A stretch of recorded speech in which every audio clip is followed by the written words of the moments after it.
Welcome to the NAUTIS Instructor tutorial series, where we are using version 3.11 of NAUTIS, designed to be simpler, faster and more intuitive. And today we will focus on the feature Bridges and Locks.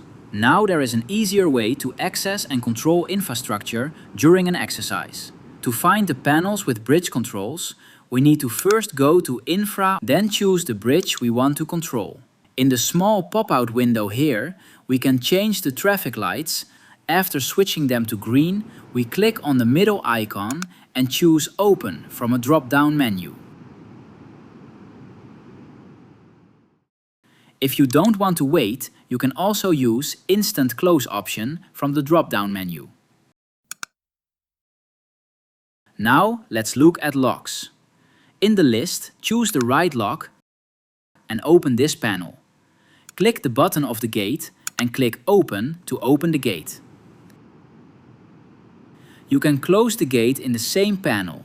First change the traffic light to red, then choose Close from the menu. With this streamlined experience, you can focus fully on delivering your best teaching. Less clicks, more teaching.